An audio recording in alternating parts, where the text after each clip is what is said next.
we'll stand for invocation. Pastor, could you lead us in the invocation, please? Sure. Father, we thank you again for allowing us the privilege of being able to attend this meeting. We ask that you guide and provide and touch each one of these commissioners. Give them knowledge and understanding of God. Thank you for allowing them to be able to come together concerning the people. And we ask that you continue to guide this meeting and guide the city of Cordele, and let it be the best that it can be.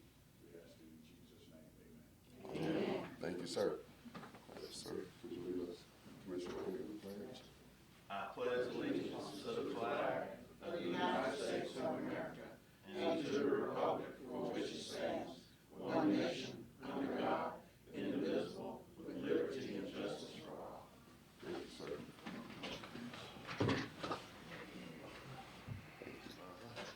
All right. Good morning, City of Cordele. It is time to start our meeting. May 6, 2025. At this time, we'll please have a roll call. Commissioner Vestibia Shepherd, Commissioner Isaac Owens, Commission Vice Chair J. Wesley Rainey, Here. Chairman Joshua Dariso. Alive and present. Thank you very much. All right. Do we have a motion for the approval of today's agenda? Second. It's been properly moved and second that we approve today's agenda. All right. All in favor, let it be known by voice vote aye. Aye. All right, motion carried. Agenda is approved for today. All right. Do we have a motion to approve the regular meetings for April 15, 2025 meeting? So moved. Second. It's been properly moved and second that we approve the minutes from April 15, 2025 meeting. All in favor, let it be known by voice vote aye. Aye. All right. Motion carries. All right. Do we have a motion to approve work session meetings from April 15, 2025? So moved. Second. It's been properly moved and second that we approve the work session minutes from April 15, 2025. All in favor, let it be known by voice vote aye. Aye. All right, motion carries. All right, before we start the meeting, we have two announcements. Thank you, Mr. Butts. You're on it this morning. I'm certainly not. First announcement is if you have a cell phone, and most of us do, please go ahead and put it on silent or vibrate, not to disturb the regular order of this meeting. All right. If you need to take a call, please step out of these doors. Left one, my left, y'all right. I have you, maybe backwards. And away from the doors. If you stand right outside the doors, sound will travel inside of here, and we'll hear your conversation. We don't want to hear your conversation, so please step away from the doors. All right. This part of the meeting is a regular meeting, meaning that commentary will not be taken from the general public unless we're talking about or discussing a specific item that there's an expert or somebody experienced in that matter that we're discussing that better inform us on this before we make a decision. I believe this commission, being a small community, have the necessarily knowledge of who's been working in a particular field or who's the expert in a particular field, so we reserve to make that designation. All right. So those are our two announcements. Thank you, Mr. Bussey, for that. All right. We have any speaker appearances today? All right. No speaker on the specific agenda items. All right. So we'll start with our reports. Mr. Hill, how you doing this morning? All right. Community advancement, community development report. Good morning, everyone. Good morning. So my report for May 6th, I attended the Homeless Coalition meeting back on April 16th. We just discussed several events like the yard sale, the 100-mile yard sale, things like that. So we'll get more information coming. Attended the Planning Commission meeting for the Orchard. They withdrew their request to go back, redesign the plat, and then they will come back and redo a single-family only plat for put in a PD request for single-family only plat. Attended the Georgia Land Bank Authority meeting. one of the things we discussed is trying to put together lunch with a legislator, since this body would be working with the legislature. We wanted to try to do a session where we could have the legislators talk to us virtually about the things that they're looking to fund at the Gold Dome relative to land bank. So as that progresses, I'll let you know. I had an opportunity to finally meet with Colony Bank about the angel investor program I'm trying to put together, and I'm trying to tie the two with the land bank so that the land bank can be a facilitator for helping move some of this angel investor projects together, which is the angel investor project would be helping people renovate their homes, trying to get the funding to help renovate their homes. Again, I'll bring more as time moves on.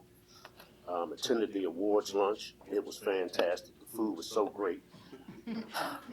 I will leave it there, but the food was fantastic, and it was great to be able to honor the people that have served this community for so long and so well. Last on my report, I got a message from Carter and Sloop. That's the engineering firm. We are going to look at doing the CDBG for the program out, the flooding program. The gentleman reached out to me and said that there was some hurricane relief funds that were available, sizable funds. So I met with him and his staff. I made sure that we had Debbie right there. I took the time to go with our water superintendent to understand where our sewer issues were, where our pump issues were, and things like that. So the meeting went very well. They are going to, we created some next steps, and I will just kind of keep you informed as to what those are, but hopefully we'll be able to access some of those hurricane relief funds for some of our infrastructure issues. That's it for community advancement. Any questions for community advancement? For community, yes, ma'am. Oh, no, hold on. Oh, I'm sorry. So we're not allowed to take comments from the public because this is a regular meeting. The rules, sorry, I know I just saw you in the parking lot. So only in a work session or something where the public can make and ask questions. Sorry. Work session? Yeah, but this is our regular meeting. I'm sorry.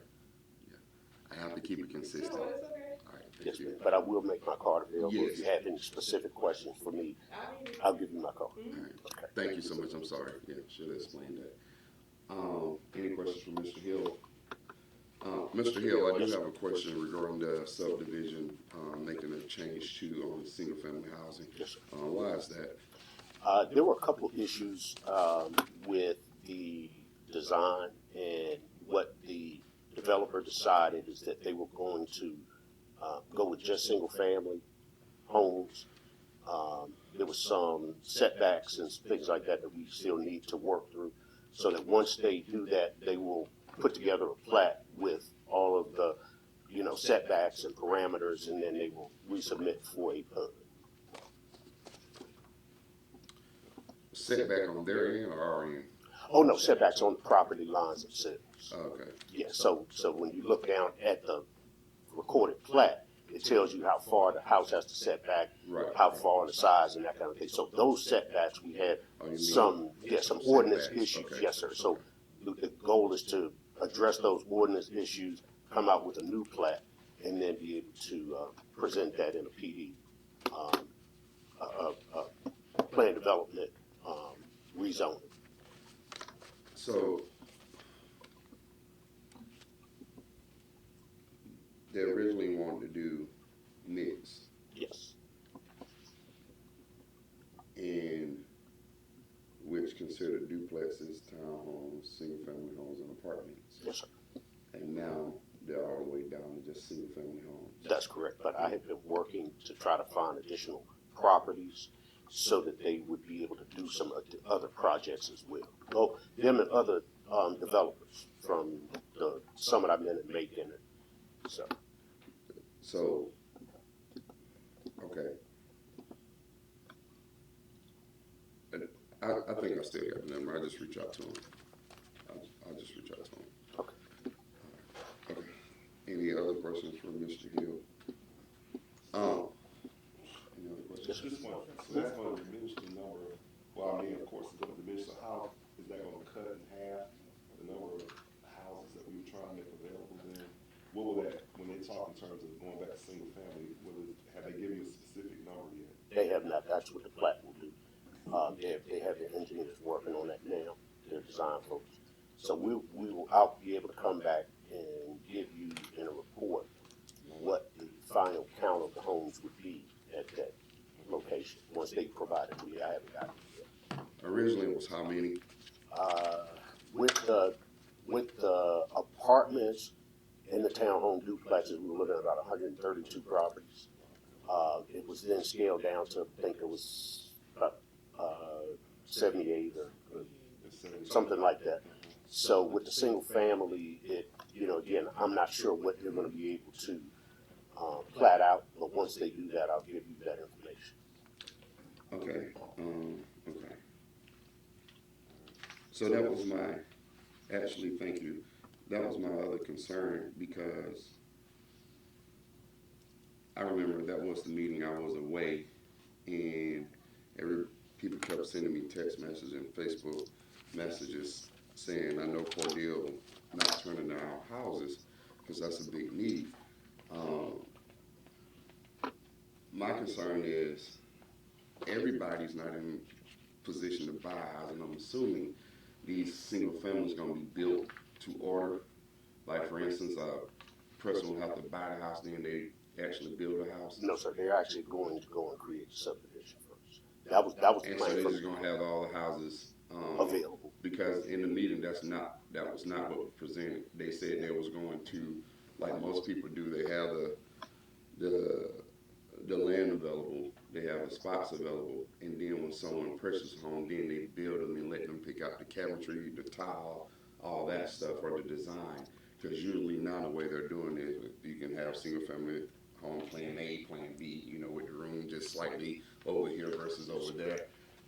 That's what they presented during the first the first conversations when I was here that they had. They came back before and talked about it. So now you're saying that's not going to be the case. What they're going to look at or attempting to look at is it's basically everything and how many they can put on and go ahead and build them and just set for sale signs. Well, the initial plan, which you just described, which was to put up models, was my suggestion to them, Right. so that we would be able to give people that option. The problem with that is there are two houses in there now, and that appeared to be what happened initially, so that there was some question about that. So, at this point, the developer is still in the process of putting all of this together, and I would hate to try to give you information that was either misinformation or misleading. So I would rather, even if we need to have them come back and speak, I would rather they give you that accurate information instead of me giving you some misinformation, but I will give you what I do know. Okay. Yeah, I'll reach out because I'm concerned. There's doctors, nurses, teachers, principals, and others that move here and not ready to buy a home, but we lack quality housing. People talk about affordable housing, but we lack housing that quality homes that people can afford, or what have you. And so my concern is the scale back is not helping us. And as I always say, our goal up here is to be interested in what Cordele needs, not just when somebody come in and what they want to do. But again, I'll reach out to them. I think I still have their contact information. To talk about thank you. To talk about what Cordele needs. But I appreciate your information. I appreciate you erring on the side of information. So, Yes, all yes. right, thank And, you. I did go to the summit in Macon a couple weeks ago.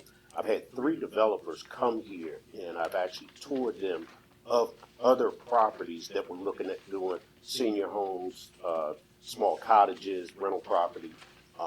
So know that, that's just one of the projects that I'm working on. And as things materialize, I'll make sure that, the commission and the community is aware of the things that are happening. Yes, sir. Yes, sir. Thank you. Going into the community development report, The Historic Preservation Committee has a meeting scheduled for May 21st at 6 p.m. There are two pieces of property that will be reviewed. One is Mr. Mr. and Ms. Thomas at 708 East 14th Avenue. They're applying to add a porch to the front, screen-in porch to the front of their home. Also, there's a piece of property, both of these are in the historic district, obviously. There's Miss Cindric Oliver, who is at 806 Cloverdale Circle, and she's looking to replace windows and do some exterior work. Because of this historic preservation, she just needs to make sure that we're in line with the historic preservation guidelines. That's why those two people will be there. We don't have any meetings scheduled at this time for Board of Zoning Appeals. We don't have one scheduled for the Planning Commission.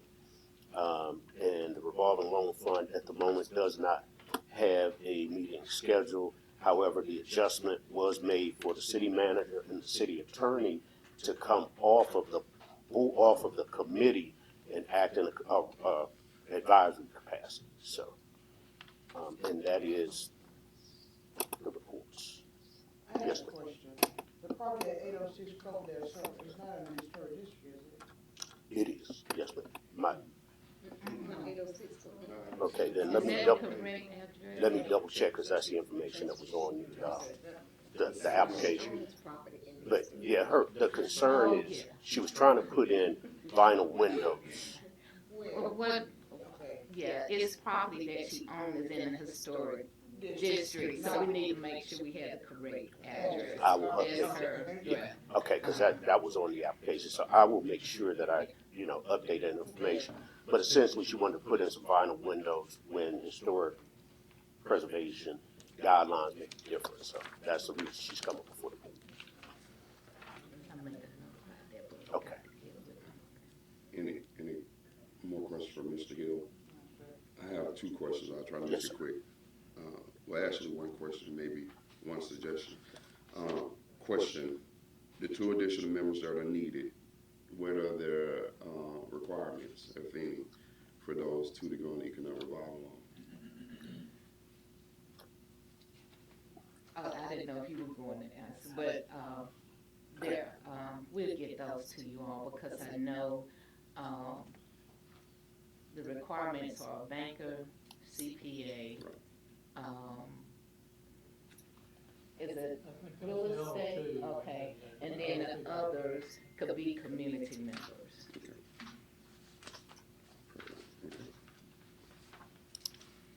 All right. And then other suggestions. So I've been getting a few calls about coding and people who want to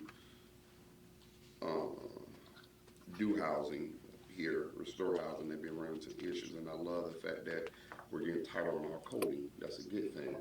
But the other thing that I have concern about is that we become an unwelcome community to them if they don't know issues abreast. So I think we maybe need to have a round table with people who want to come in here and do homes. I know a few people, we can talk about that later, that do them. They're running into issues with our coding, our new coding, because for years Cordele had been lax on it. And even the concern I understand with Miss Oliver, the same type of windows that she was putting in. The problem is there's windows all around that looks like the one that she was trying to put in. So you have years of people not being compliant, then when someone else come in and try to do similar, told you can't do that. And so that means we're trying to hold somebody else in compliance, but we're not. We haven't made people in the past be compliant, and so that brings up issue. And then we get calls about fairness in houses, so and things like that.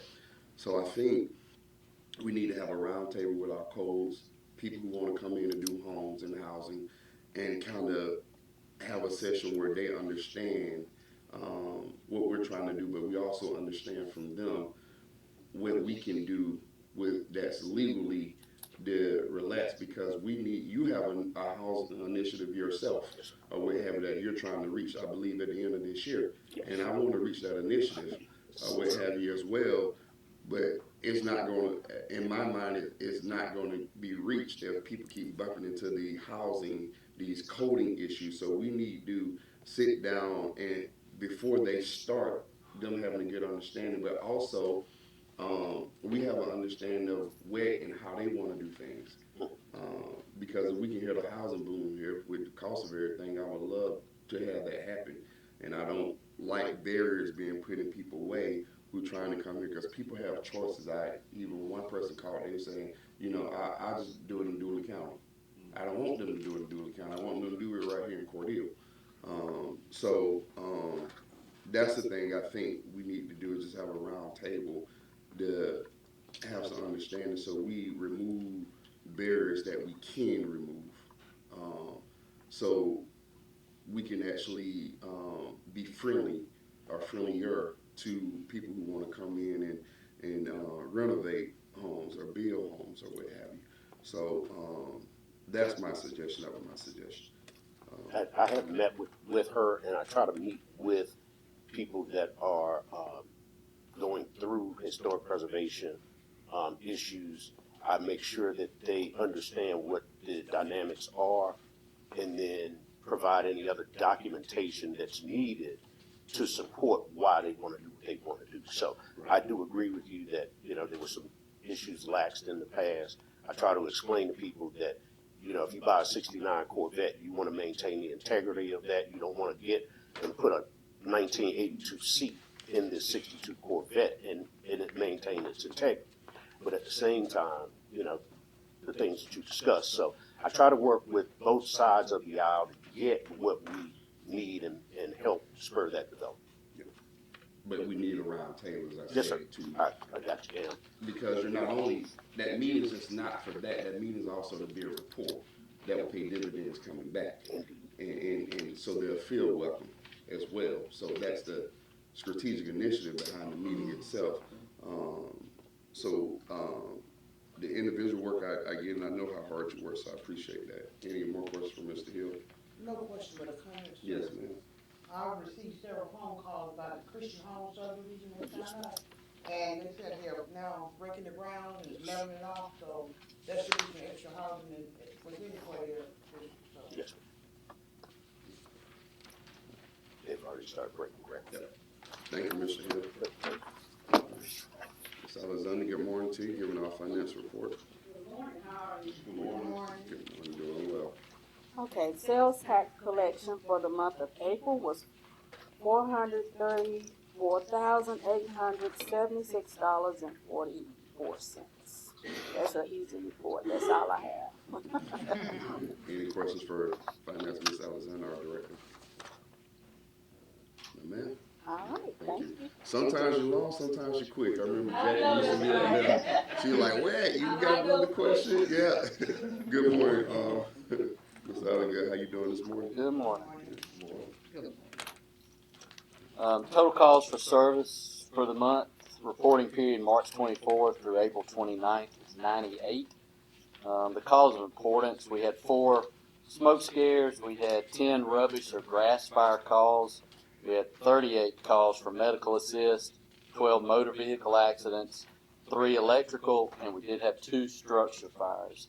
I think I talked to you one time before. We do now have a fire investigator in-house. Lieutenant Justin Cook has the class. And so it's an advantage now that when we have those structure fires, we can investigate those here and then involve the state if necessary. As far as department news goes, we completed our annual pump testing. All 4 trucks, engine 1, engine 2, engine 4, and ladder 1 passed. We attended the employee service and employee appreciation luncheons. I want to thank the commission and City Manager Redding for those. Those were great meals. We appreciate that. We attended the website training. We enjoyed participating in the primary school community helper day. We enjoyed participating in the autism stroll and the touch a truck event. We attended the racetrack pre-construction meeting. And then Cordele Fire competed in the 4th annual Firefighters Combat Challenge at the Warner Robins Fire Department Training Grounds. There's some pictures there that are on the screen. You know, we talked about getting more involved statewide when I got here. And we've attended training statewide. We have hosted training statewide. We've attended events. And so now we're out there competing, and it's a great opportunity to train. It's a great opportunity to network. It's a great opportunity to work on our fitness. And we are also hosting the Central Georgia Fire Chiefs meeting here in June. So it'll be at the community clubhouse. So just the way we're trying to get involved around the state. And that's my report. Any questions? I have a comment. I love seeing the use of the facility that you all created and the training that I smile when I see it because it's, as I told you when you did the innovation and the way you was able to be resourceful with creating that is something we need. So thank you for that. Yes, sir. Any other questions? We did. We did well. And not only did we do well, they're so excited, and now that they know what to expect, we're going to do better next year.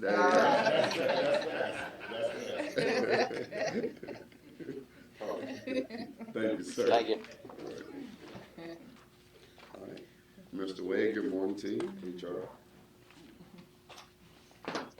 Chairman, Commissioners, good morning. Good morning. You have my report in your packet. Just going to highlight a few items on here. First, on April the 2nd, had the opportunity to participate in the GMA Workforce Development Advisory Council meeting.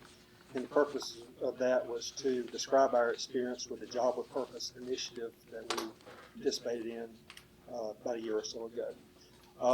In our water and sewer department, we've hired 2 water and sewer technicians. That department is now full. As you know, we've also hired an administrative assistant in our community development department. And unfortunately, with Cummings, we also have some goings. We have received the resignation of the assistant superintendent in the water and sewer department. That resignation was effective May the 5th. And after hearing it for many years, we've also received the pending retirement notice of our fleet superintendent, Ronnie Fowler. Ronnie's going to be retiring May the 23rd.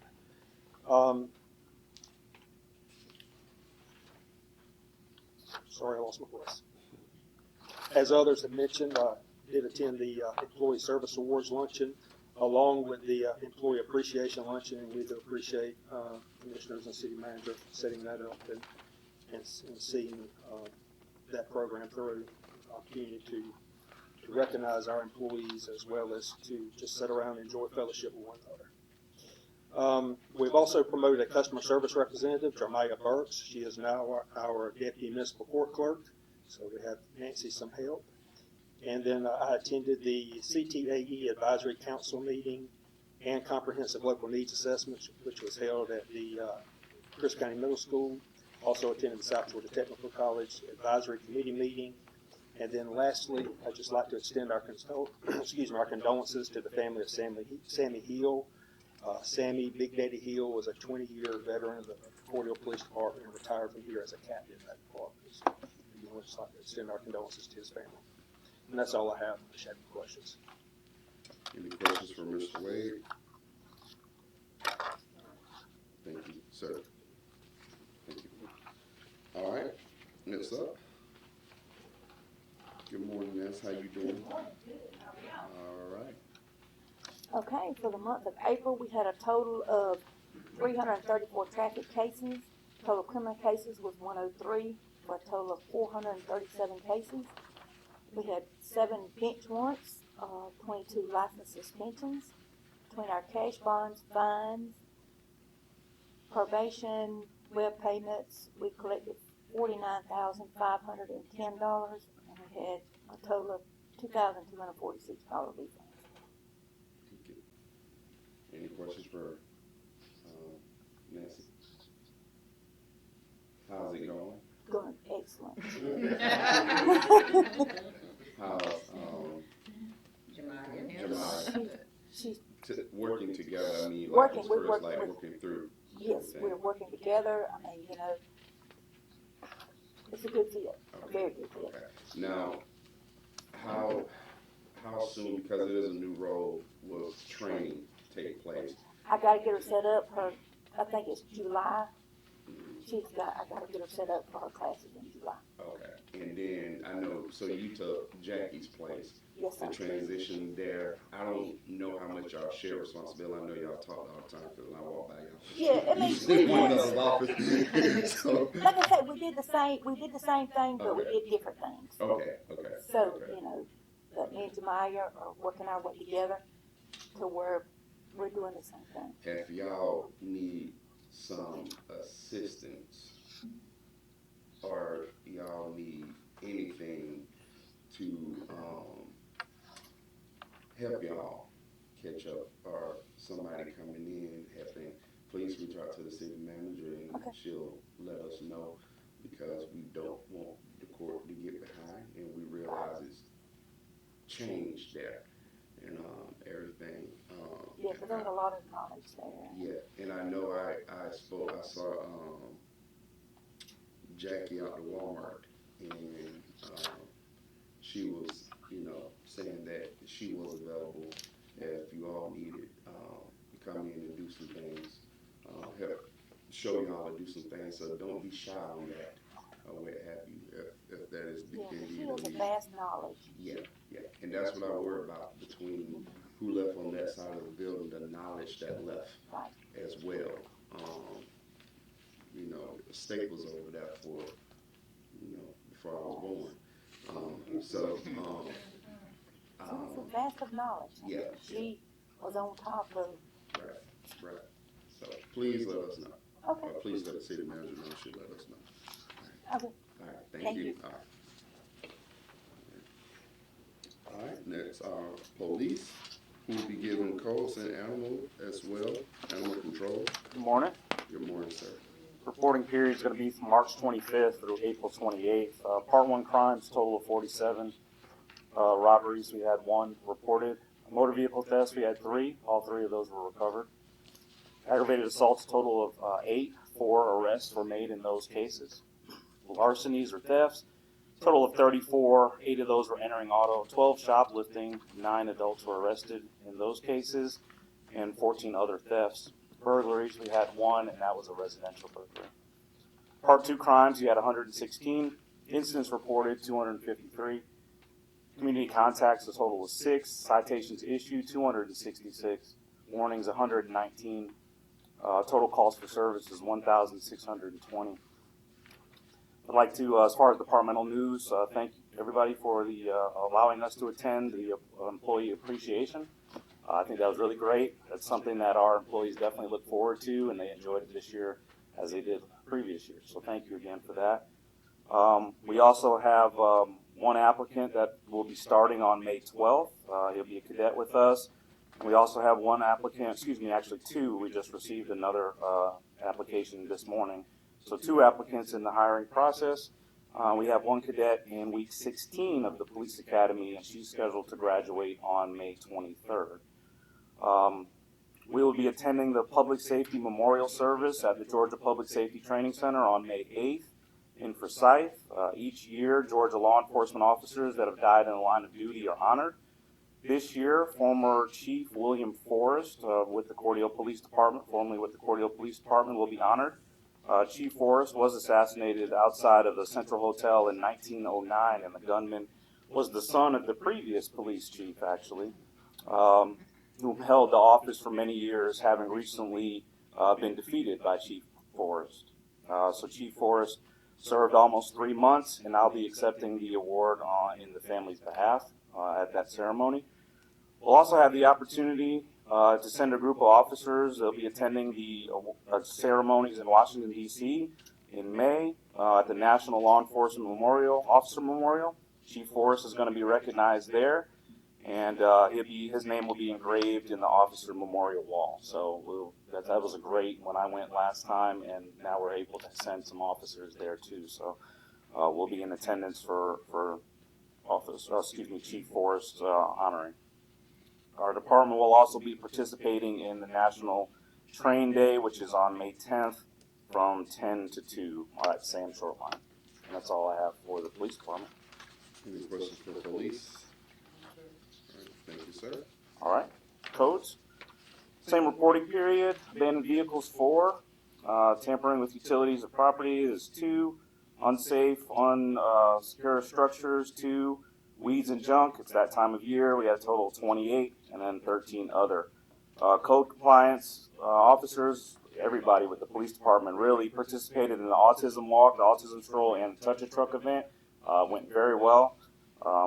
Thank you for providing refreshments and food at that event. Went really good.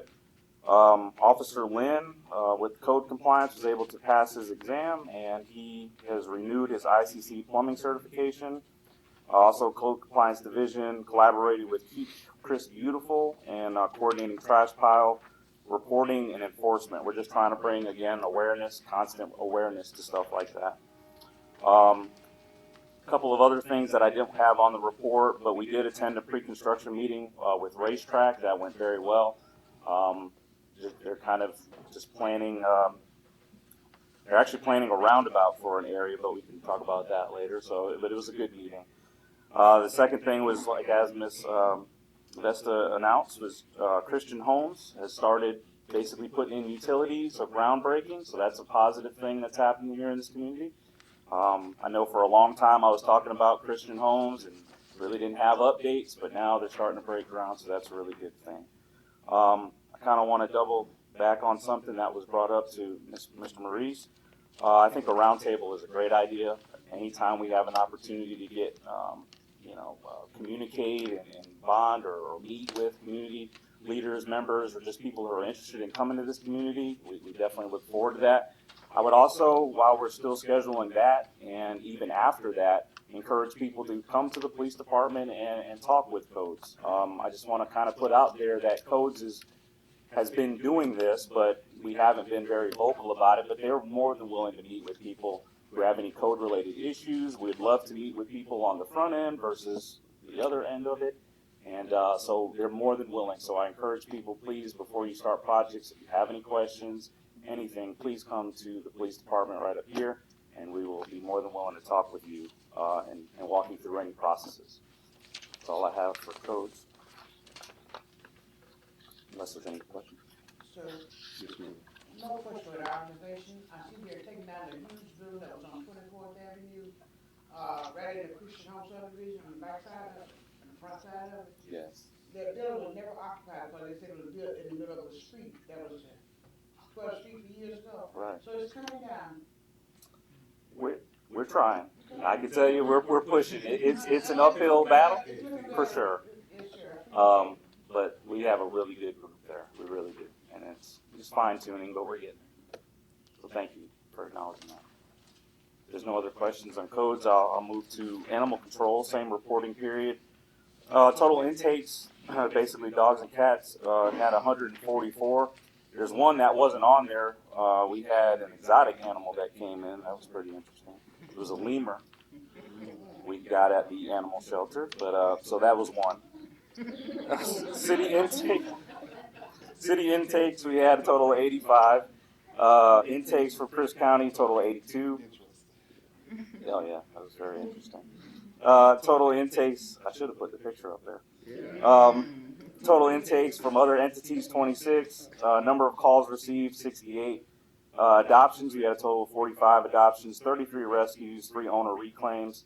Animals currently, again, I don't really like giving this stat because it's kind of, as soon as we put it down on paper, that number changes. But at the time, 14 cats, 33 kittens were under 3 weeks old, so we have kittens available. We still have some kittens available.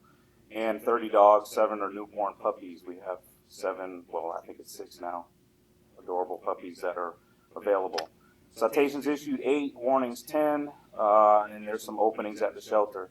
Dog and food donations have been going very well. We encourage donations. We love donations. Thank you to everybody who donates to the animal shelter. It really helps out the process when we're getting intakes, 85, 82. That's a lot of intake coming in there. So those donations are greatly appreciated. They participated as with everybody in the police department, Sam Shortline, Easter egg hunt, the GLOW event that we had, that we participated in. And what was it? Community Craze Day at the primary school, Autism Stroll, and Touch a Truck. So we're very active in the community. It's puppy and kitten season for what that's worth, and just remember spade and neuter your animals. That's all I have for you. Any questions for animal control? No question, but comment. I would like to make a list with animal control. I had a landlord complain about the odors of a dog sitting in the house after the person moved out. It was awful, atrocious. She told me how to clean it, how to ventilate, and what all, and it came out perfectly said. Awesome. So tell her thank you on behalf of the family. Thank you. Thank you. I appreciate that. Thank you for acknowledging that. Thank you. Any questions for animal control? I do have a question. Maybe it's confidential. Where's the lemur? The lemur, that's not confidential. We actually was given to Albany. They have a rescue, and they actually took it and have a nice place for it. We didn't have enough room to keep a lemur. I kind of wanted it as a mascot, but And I was told the news the other day where a kangaroo hopping down the road in America, Suffolk County.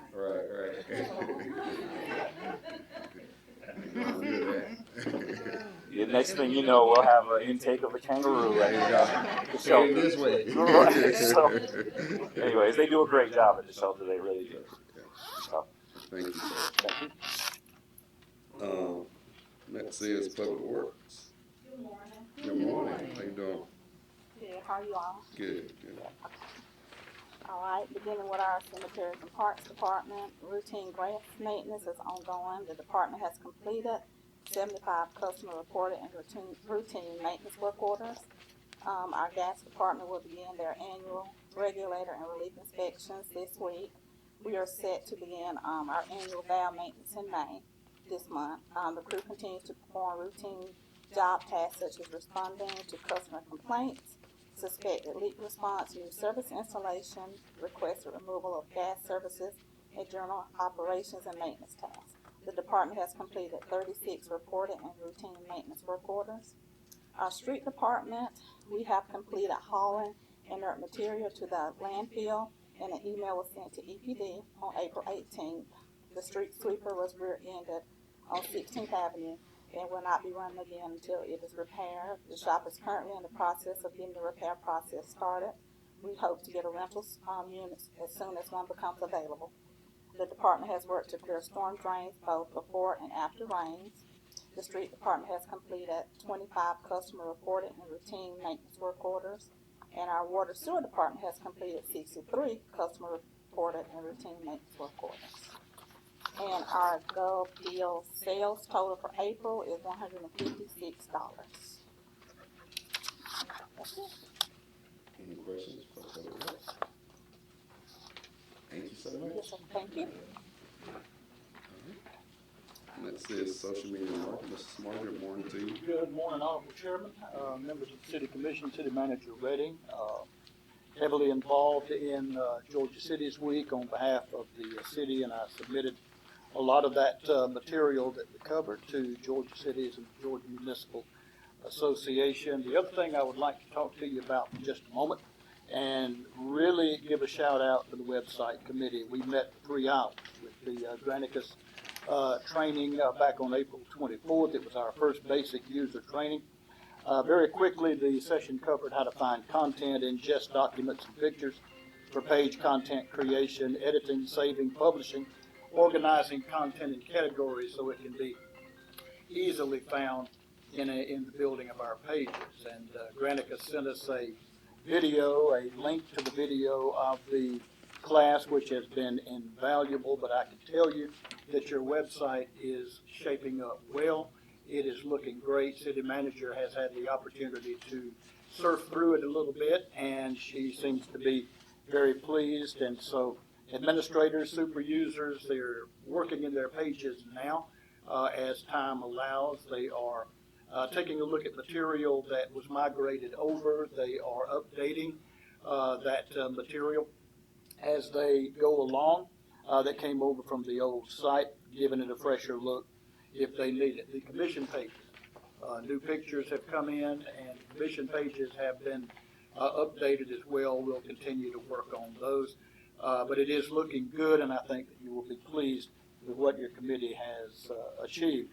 Hopefully coming up on our next time together at our next meeting, If the website committee approves and the city manager approves, I would like to be able to give you a glimpse up on the big screens of the website. We'll walk through just a few aspects of it, let you see how it operates, what it does, and what we can do. We do have a next training session coming up.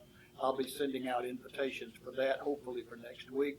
2-hour training for administrators and super users only.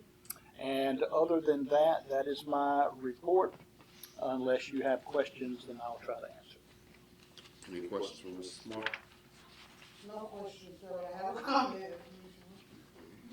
On April 17th, 2025, Cordele hosted the 8th District GMA district meeting. And Larry Hanson was really impressed with your video and interview. He relayed that to me last week at the advisory board meeting in Madison, Georgia. And I'd like to tell you that he said, thank you so much. That was the first time you had someone to sit down and interview. And thank you. Thank you. Well, thank you, Commissioner. That's always good to know. Thank you so much. It's an honor to serve. Any other questions? No, sir. Thank you. Thank you. All right. All right, UCNT, Ms. Debbie, good morning to you. Good morning, everybody. I was just going to update you on the numbers for April. We pumped 50 million gallons from the wells. We treated 96.9 million gallons at the treatment plant.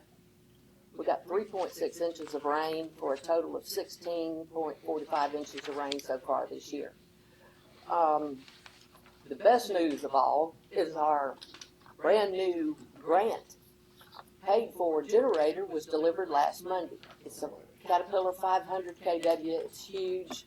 I wish I had a picture of it. Rick came out and took pictures. You do. There it is. It was a monumental day. I've been wanting this for 30-something years. And they're getting it all wired up and everything this week. And hopefully we'll have startup pretty soon. So we got it before hurricane season. I applied for this generator right after Hurricane Michael in September of 2018. And we were awarded the grant last year in June. It took 6 years to get it. And then it took 6 months to order it and get the generator. So anyway, it's just been a long time coming, and we're just thrilled to have it. Here's a copy of our gold award we won for the drinking water system. I have a lot of people to thank for this. It's just not us. But I think other than that, that's about all I have. We're just thrilled to have a generator and can't wait to see it run. I don't want it to have to run, but if I need it, I want it to come on. There you go. Any questions for Ms. Debbie? All right, thank y'all. All right, thank you, Ms. Debbie. All right. IT? All right. Good morning, Bobby. Good morning, Commissioner, Chairman. Only got a few things. We got the backups finally started. We are finally off of DC3. Next, we're going to work on a disaster preparedness plan and have that in the works. I got some good news for Debbie. Okay. The Pierce County Fire Commission is going to get us a circuit out there. So she's going to have dedicated internet finally. Let's see, and also this month on the 20th, the new phones are coming. So we're going to have that started also. We got a lot of stuff going on right now. But that's pretty much all I have for today. Very good news. I appreciate it. Yeah, it's starting to come together, really. Yes, sir. Sure is. And Mr. Chairman and Commissioners, hopefully with the resolution and the treatment plan, that will give us the opportunity to provide and connect internet service to the animals. Animal control also, yeah, sure will. Thank you. Any questions? Thank you, Bob. Yeah. Yeah, it may seem small to most of y'all, but it helps them get their work done in an efficient manner. They've been struggling with that for a while, so that's why we're so happy that they just get internet and things. So, yeah. All right. Okay. That concludes our department heads report. We'll go into our specific agenda items. Um, Item number one, do we have a motion for the proclamation for International Firefighters Day? So moved. Second. It's been properly moved and second that we have this proclamation. All right, any discussion? Seeing none, should proceed to vote. Commissioner Rainey? Yes. Commissioner Owens? Yes. Commissioner Shepherd? Yes. It is approved. Are we going to do presentations or are we going to go all the way through? We do presentations, all right.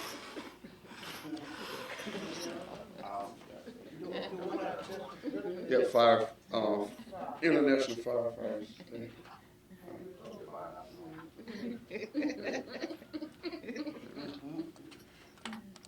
Proclamation National International Firefighters Day, May 4, 2025. Whereas International Firefighters Day is observed each year on May 4 to honor and remember past firefighters who have lost their lives while serving their communities, to express to those that have served in this line of work and to show support and appreciation for those who presently serve. And whereas regardless of the language a firefighter speaks or the country in which he or she works or resides, all firefighters fight against the same enemy, fire. And whereas firefighters follow a long line of tradition and honor that inspires them to help colleagues, neighbors, and strangers alike, and whereas at a moment's notice, firefighters are quick to respond to uncertain situations to mitigate danger and combat the threat of destructive fire in order to protect individuals, families, and the economic being of our community.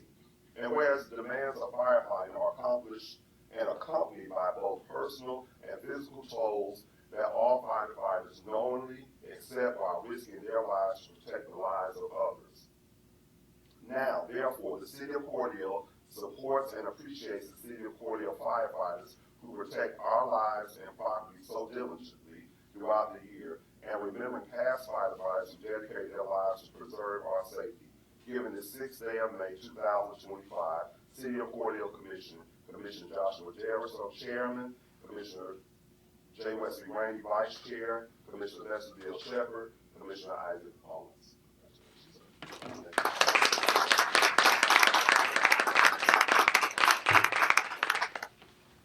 Thank you, sir. All right. Agenda item number 2, proclamation 56th Annual Professional Municipal Clerk Week. Do we have a motion for agenda item number 2? So moved. Second. It's been properly moved and second. All right. Okay. Court clerks next month, right?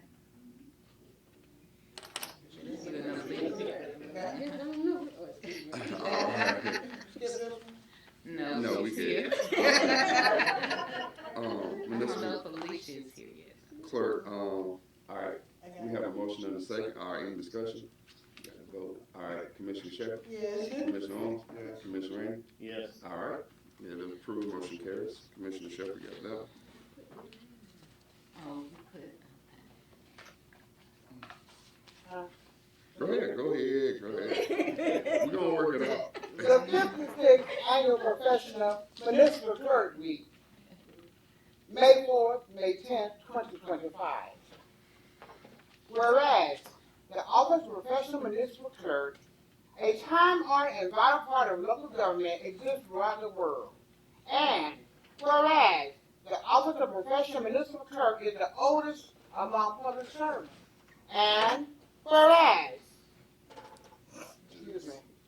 professional municipal clerks have pledged to be ever mindful of their neutrality, their impartiality, rendering equal service to all.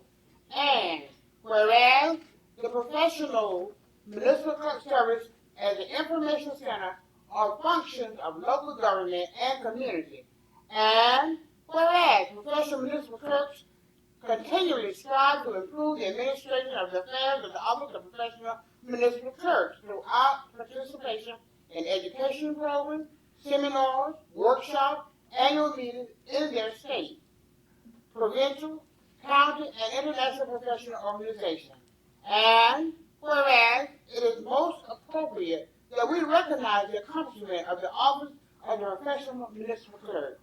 Now, therefore, the City of Cordele Commission would like to extend our appreciation to our professional municipal clerk, Genevieve Montford, Janet, and Alicia Williams, to all professional municipal clerks and their vital service performed and exemplary dedication to the community they represent. This 6th day of May 2025, City of Cordele Commission, City of Cordele Seal, Joshua Darrison, Chairman, Jay was Rated Vice Chairman, Commissioner Isaac Owen, and yours truly, Commissioner Dusty Shepherd.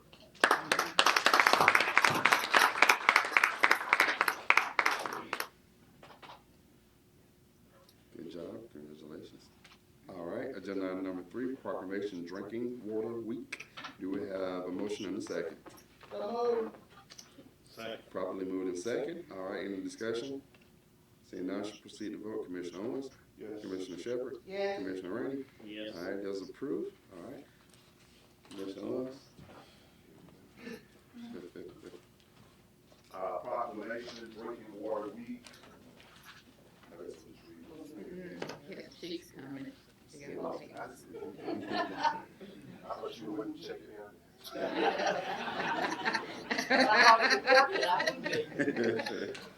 Whereas water is our most valuable natural resource, and whereas drinking water serves a vital role in daily life, serving an essential purpose of health, hydration, and hygiene needs for the quality of life of our citizens enjoy. And whereas tap water delivers public health protection, fire protection, support for our economic and the quality of life we enjoy. And whereas the hard work performed by the entire water sector, designating capital projects, operators ensuring the safety and quality of drinking water, or a member of a pipe crew maintaining the infrastructure communities rely on to transport high-quality drinking water from its sources to consumers' taps. And whereas the coronavirus pandemic has shown a light on the importance of drinking water for health, hydration, and hygiene needs. And whereas we are all stewards of water infrastructure upon which current and future generations depend upon. And whereas the citizens of our city are called upon to help protect our source waters from pollution, practice water conservation, and get involved with their water by familiarizing themselves with it. Now, therefore, be it resolved that by virtue of the authority vested in the City of Cordele Commission, do hereby proclaim May 4th through May 10th, 2025 as Drinking Water Week, the 6th day of May, 2025. Commission Chairman, Joshua Darrison, Commissioner Vice Chair, J. Wesley Rainey, Commissioner Vesterville Shepherd, Commissioner Isaac Owen. Thank you.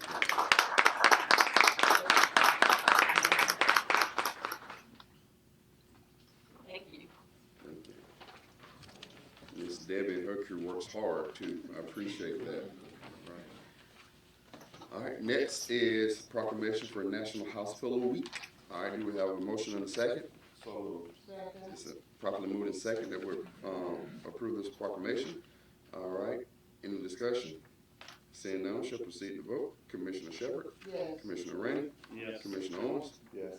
All right, it is approved. Proclamation. Commissioner Shepherd will read it.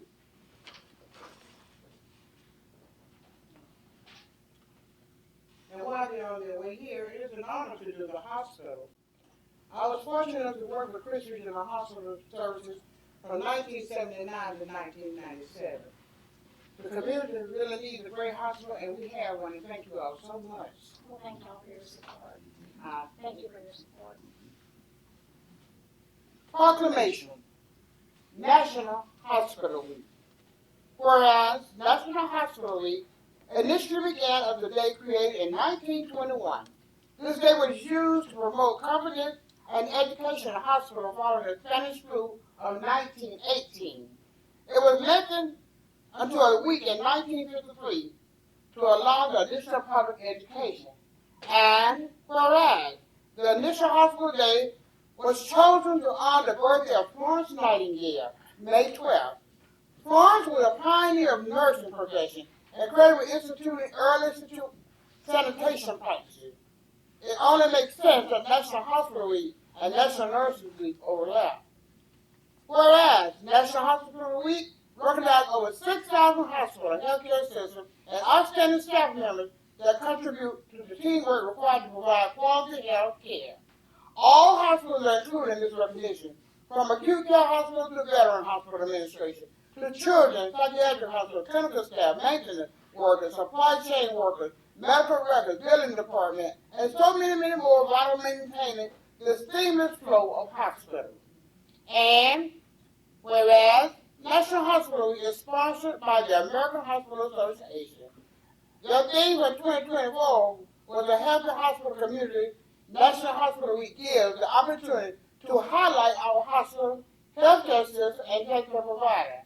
The AHA is asking hospital and healthcare workers to participate in National Hospital Week by sharing their stories and experience in working on the front lines of all pandemic. And the National Hospital, whereas the National Hospital and National Nurse Week overlap because the nursing profession play a critical role in the hospital.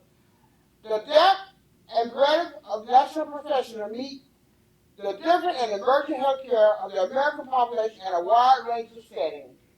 And now therefore, the City of Cordele Commission recognizes and celebrates National Hospital Week, May 11th through 17th, 2025, and National Nurses Week, May 6th through 12th, 2025, for their diligent work in providing health care services to those persons in need and also their accomplishments and efforts made to improve the healthcare system throughout the year. Signed this 6th day of May 2025 with the City of Cordele. City of Cordele Commission, Josh Garrison, Chairman, Jay Wilson Raymond, Vice Chairman, Isaac Owen, and yours truly, Master Bill Shepherd.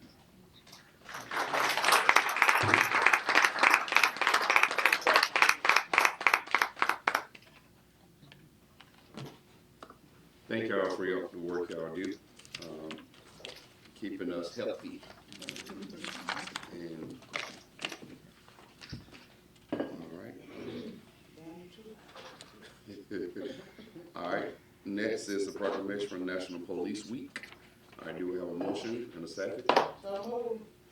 It's been properly moved and second that we approve this proclamation. All right. Any discussion? All right. Seeing none, we shall proceed to vote. Commissioner Rainey? Yes. Owens? Yes. Shepherd? Yes. All right, it is approved. Motion carries. All right, proclamation. Who's reading? Mr. Jones. All right.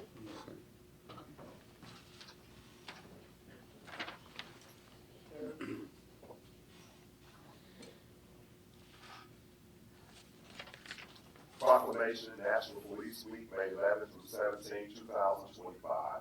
Whereas there are more than 800,000 law enforcement officers serving in communities across the United States, including the dedicated members of the City of Cordele Police Department. And whereas since the first recorded death in 1786, more than 24,000 law enforcement officers in the United States have made the ultimate sacrifice and been killed in the line of duty, including 3 members of the Cordele Police Department. And whereas the names of these dedicated public servants are engraved on the walls of the National Law Enforcement Officers Memorial in Washington, D.C., and whereas 282 new names for the fallen heroes are being added to the National Law Enforcement Officers Memorial this spring, including 118 officers killed in 2024 and 164 officers killed in previous years. And whereas the service and sacrifice of all officers killed in the line of duty will be honored during the National Law Enforcement Officers Memorial Fund's 37th Candlelight Vigil on the evening of May 13, 2025.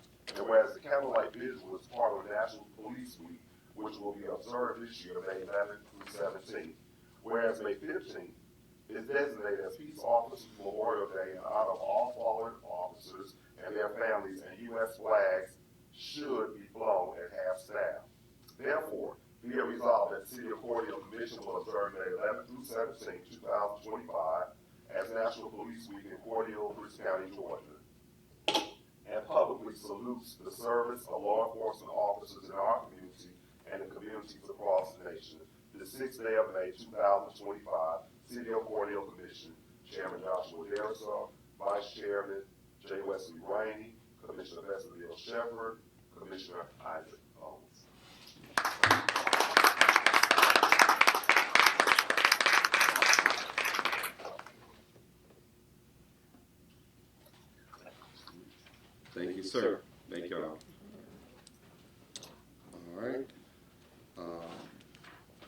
item number 6, proclamation National Mental Health Awareness Month. Do we have a motion and a second? So, It's been properly moved and second that we approve this proclamation. All right, any discussion?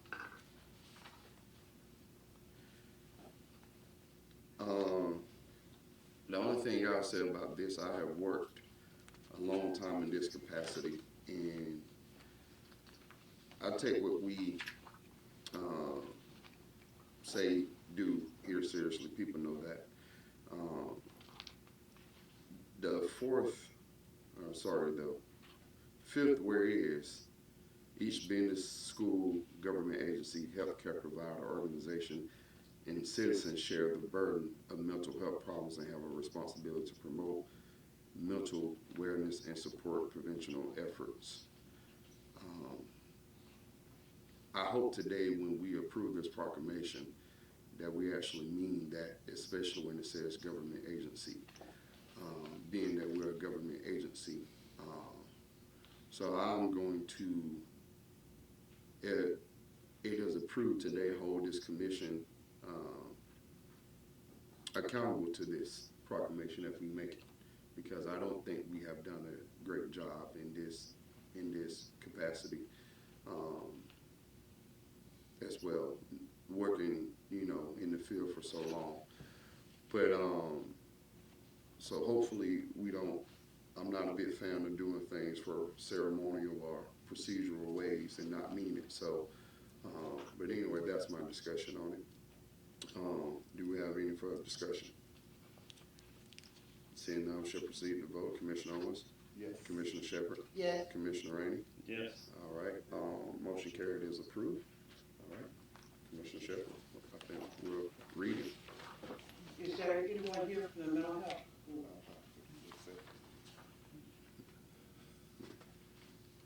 There you go. I will proceed.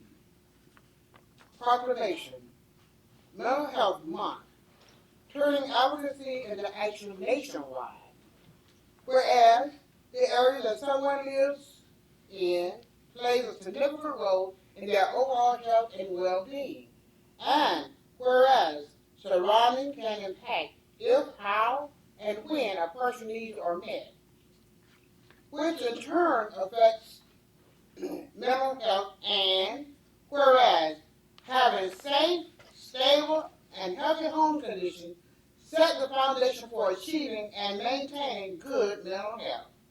And whereas with early and effective intervention, those individuals with mental health conditions can recover and lead full, productive lives. And whereas each business, school, government agency, healthcare provider, organization, and citizens share the burden of mental health problems as has the responsibility to promote mental health wellness and to support prevention efforts. Therefore, the City of Cordele Commission do hereby proclaim May 2025 as Mental Health Month in Cordele, Georgia. The City of Cordele Commission can also call upon citizens, government agencies, public and private institutions, businesses, and schools in Cordele, Georgia to recommit to our community increasing awareness and understanding of mental health, the steps our citizens can take to protect their mental health, and the need for appropriate and accessible service for all people with mental health conditions. This 6th day of May 2025, the Seal of Cordele City Commission, Joshua Garrishaw, Chairman, Jay Wesserany, Vice Chairman, Commissioner Isaac Owen, and Commissioner Vester Beers Shepherd.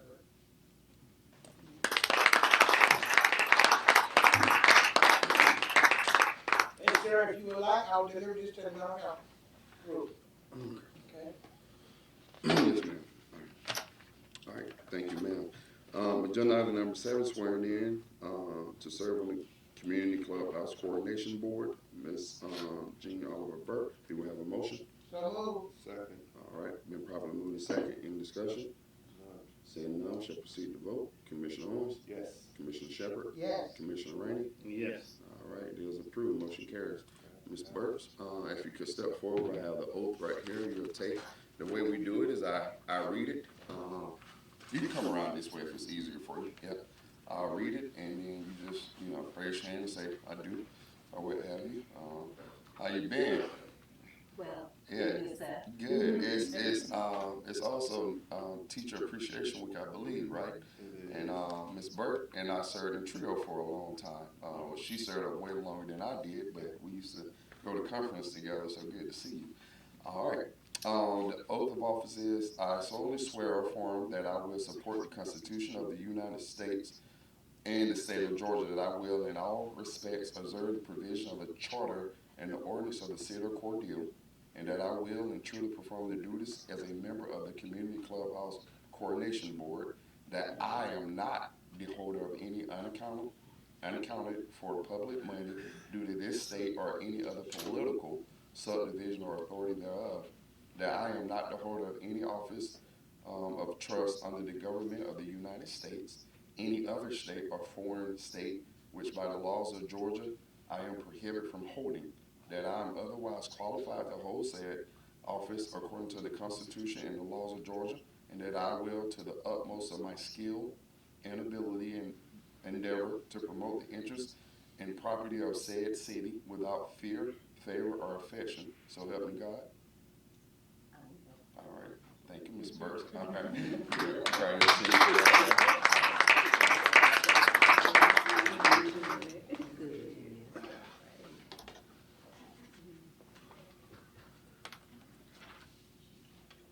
Thank you for serving.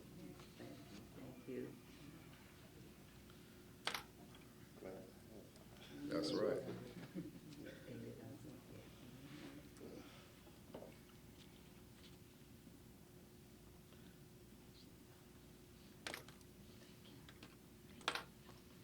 Thank you so much.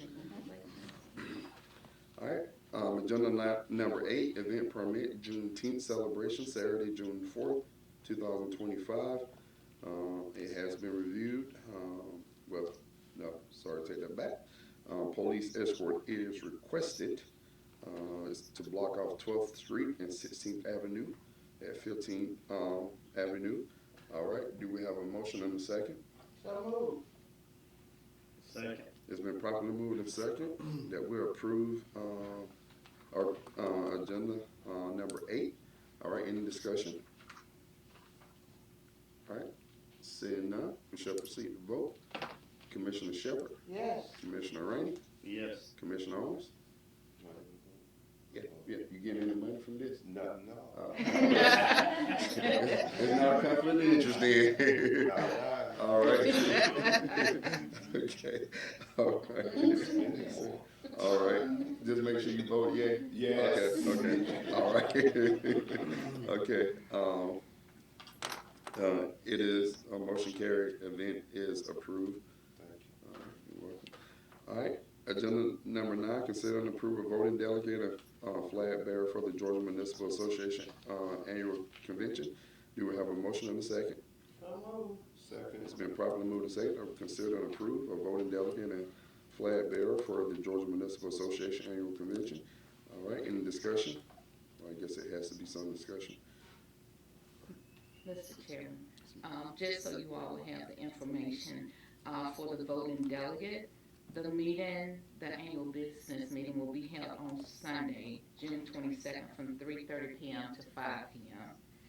And then as far as the parade of flags, that ceremony will be held during the opening general session on Sunday, June 22nd from 9 a.m. to 10:30 a.m. in the governor's ballroom. So both events are on Sunday morning and Sunday afternoon. And last year, and I get your photo, Commissioner Owens was the flag bearer last year. Mm-hmm. You gonna be I leave on Sunday.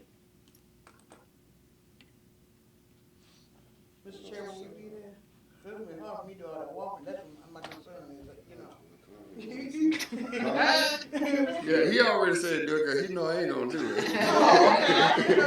I know. The speed is Commissioner Owens because I ain't, I nah, let sunset that ain't what I'm gonna do. I think that's how I got drafted last year. Pomp and Okay. circumstance and, no, that ain't me. Okay, so Commissioner Especially on no Owens, Sunday. flag bearing. That's a valid. After I leave Sunday service, I'll go straight to the ceremony. There you go. All right, but I think we agree that Commissioner Owens. All right, For the flag bearer. for the flag bearer. All right, Okay, voting delegate. and voting delegate. Yeah. Oh, you doing both? Okay. Yeah. I All don't right. know anything on a Sunday, so There we go. Okay. We got 9, 3:30, we were over. All right.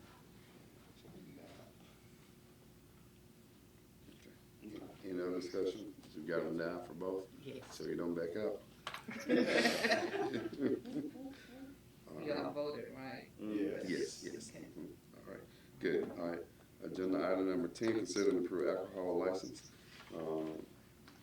for off premises. Noah Shelton noted, reviewed by Chief Hurd on March 28th. All right. Do we have a motion and a second? So Second. It's been properly moved and second. All right. Any discussion? Seeing none, shall proceed to vote. Commissioner Rainey? Yes. Commissioner Owens? Yes. Commissioner Shepherd? Yes. All right. It is approved. Motion carries. Agenda item number 11, consider and approve alcohol license. With no exceptions noted. Do we have a motion and a second for agenda item number 11? So moved. Second. It's been properly moved and second that we consider and approve alcohol license. Any discussion? Seeing none, shall proceed to vote. Commissioner Shepherd? Yes. Commissioner Owens? Yes. Commissioner Rainey? Yes. All right, it is approved, motion carries. Agenda item number 12, discussion of ladder 3 for the fire department, I'm assuming. Okay, just making sure. All right, do we have a motion? So Second. Second. All right, been properly moved and second that we discuss ladder 3 for the fire department. All right, discussion open. Okay, Mr. Chairman and city commissioners, Chief Algood and I, we've had various conversations regarding letter 3. You have photos in your packet, and you can see from the photos what we're dealing with in terms of the ability of letter 3. And so at this time, Chief Algood will provide additional information. All right, so ladder 3 is a 1990 E1 50-foot ladder truck, so it's 35 years old. NFPA suggests the lifespan of a fire truck is 15 years, so we've more than doubled that. We were having issues with it when we purchased ladder 1, which was the need to purchase ladder 1. Where we're at now is that truck is a 2-stroke Detroit diesel, and it has a bad cylinder. You can see the oil burning there. We crank it every Thursday. We did run it that day just to try to run it down the road. It's not fit for firefighting duty. I've reached out to Peach State Trucks. I've reached out to Williams Equipment. I've reached out to several other people. It is in need of a rebuild or a new engine. That engine's already been rebuilt once when it had 26,000 miles. It has 44,000 miles now, and it's in need of another rebuild. The problem is, because of the age, there are no rebuild kits. Can't find an engine to replace it. Not sure that it would be worth the money even if we could. The last rebuild in 2012 was about $20,000. So my suggestion is that maybe a smaller volunteer department. It did pass ladder testing in 2024. It won't pass pump testing in its current state. But it may be a smaller volunteer department that would be willing to put the money in it to have a ladder truck. We did not get ISO credit for it. I don't think it's worth, number one, I can't find an engine for it currently, but I don't think it's worth the money on our end to spend it. So my suggestion is that we put it in surplus, put it in gov deals, and see if somebody's interested.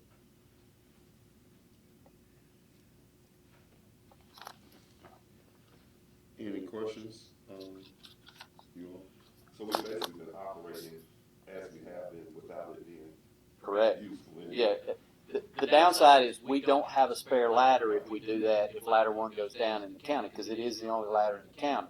But currently we don't have a spare ladder and won't have a spare ladder because I can't find anybody to repair it and currently don't have the money to repair it if I could. And with the pictures that you all have, we'll have citizens calling the fire department for the fire truck. Right. Yeah. Right.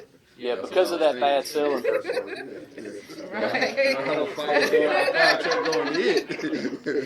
Yeah. That's just it limping down Right. Pateville Road right there. Jesus.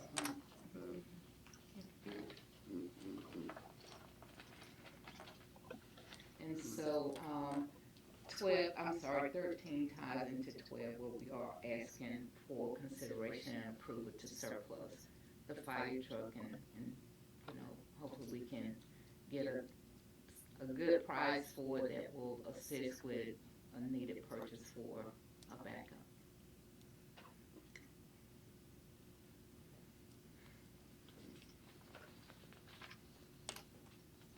What do we expect to get from it?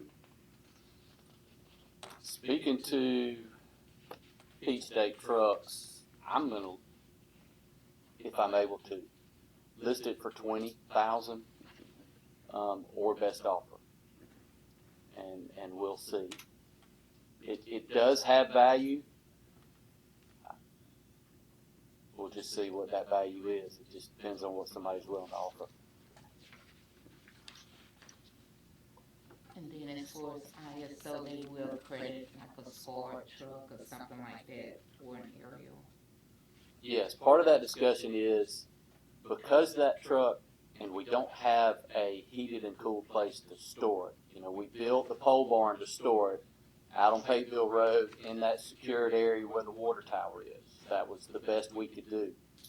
But because it's not in a heated and cooled area, we don't get ISO credit for that truck.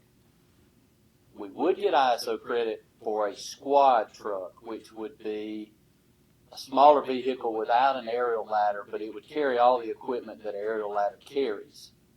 If I can find one at a reasonable size, I can put it in station one behind engine one, and we would get credit. It's only half a point. We're not talking about a lot of points, but we would get credit for it. But if we bought a squad or a rescue truck, with the number of medical calls that we're running now, the plan would be to run it on some of those medical calls, some of those lift assist, take the miles off those engines, try to keep those engines from running as much if we could do a rescue truck and put as much equipment, much heavy equipment on it as we could. And the way that would work is we're running 3 on engine one, we're running 2 on ladder one, with pull 1 off each truck to run that. Obviously on a fire call, ladder one's going to go. But on a medical call, we could pull 1 off of each of those trucks to run that squad in the meantime until we work on staffing.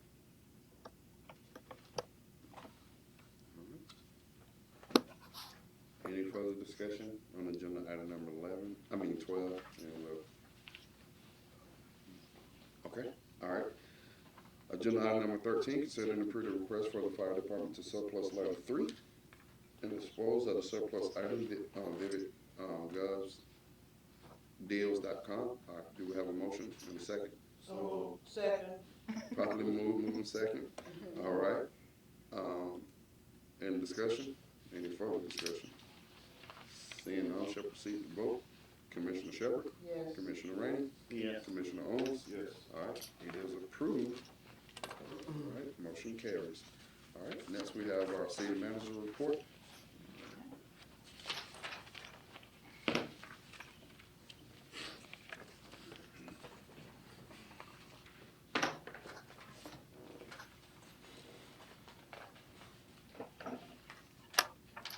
Good morning, Chairman, City Commissioners, and audience members.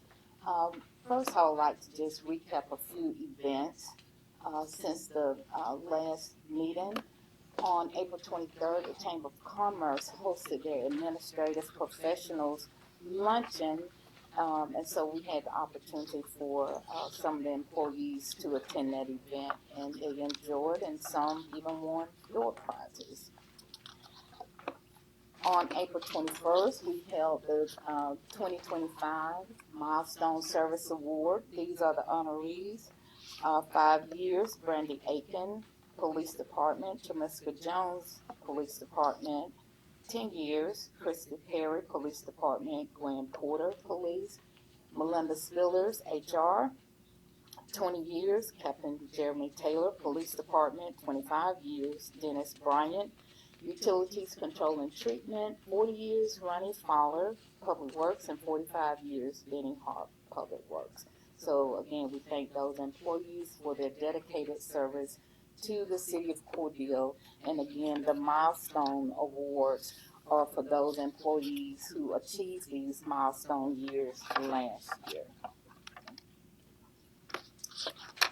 These are photos from the 2025 Employee Appreciation Day. Tri-County Seafood catered food for the employees, and they thoroughly enjoyed the event. So thank you all again for all of these things that we are able to do for the employees.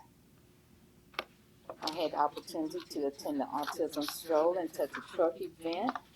As you can see from the various photos, the community came out and enjoyed the vehicles, enjoyed the vendors, and even some of the kids enjoyed having the opportunity to sit in, whether it was the fire truck, the vac truck, the side sweeper, side mower.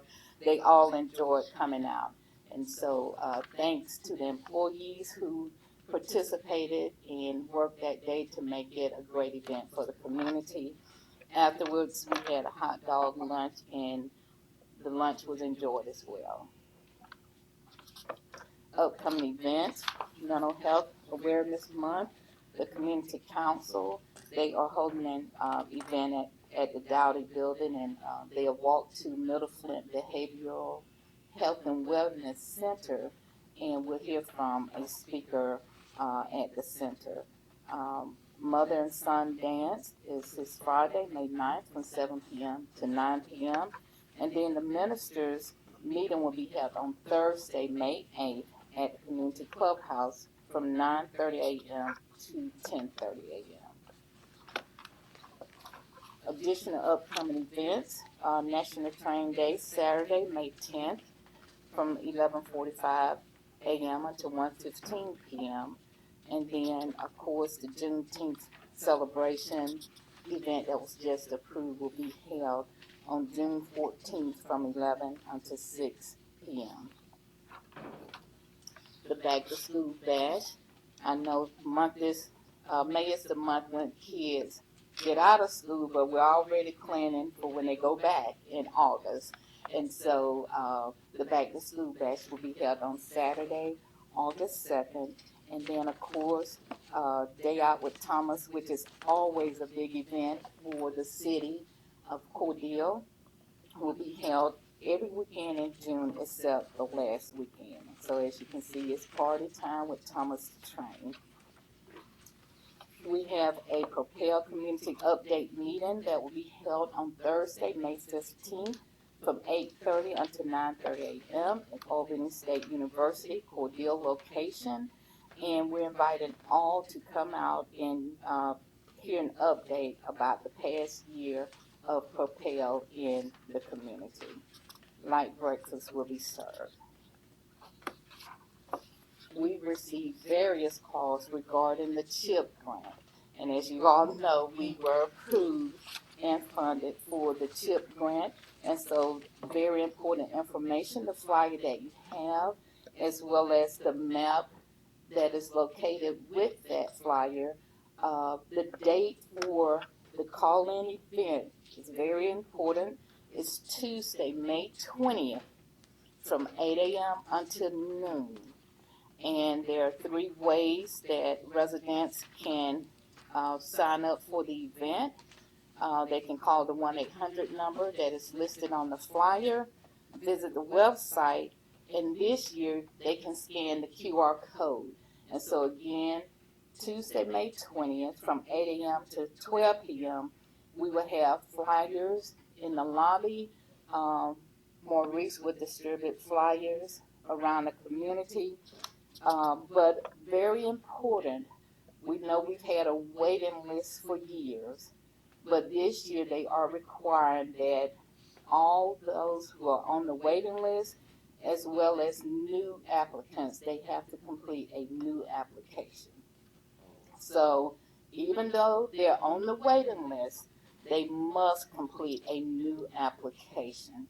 So we want to make sure we get that information out to the community.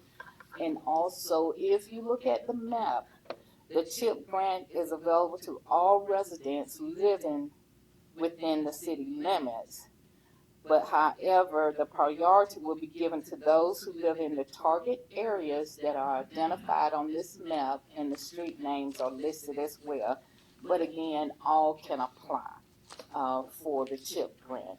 But again, just want to make sure residents understand, because we do have a waiting list that was here before I got here. But you must complete a new application this year. So just want to make sure we get that information out. Additional upcoming events and meetings. The Scouting American Distinguished Citizens Dinner recognizing Monica Simmons will be held on Thursday, May 8th at Cordele First Church, 6:30 p.m. The Community Clubhouse meeting will be held on Monday, May 12th, 10 a.m. here in the courtroom. So we know Miss Oliver Burks was just sworn in, so we look forward to having her on the board. The DDA meeting is scheduled for Tuesday, May 13th at the Main Street office, 8:30 a.m. Indigo Life Business Symposium will be held Thursday, May 15th through Saturday, May 17th at the Albany State University Cordele campus. There are 15 slots left and 8 scholarships that are available. So for those who would like to receive this information, you can visit their website.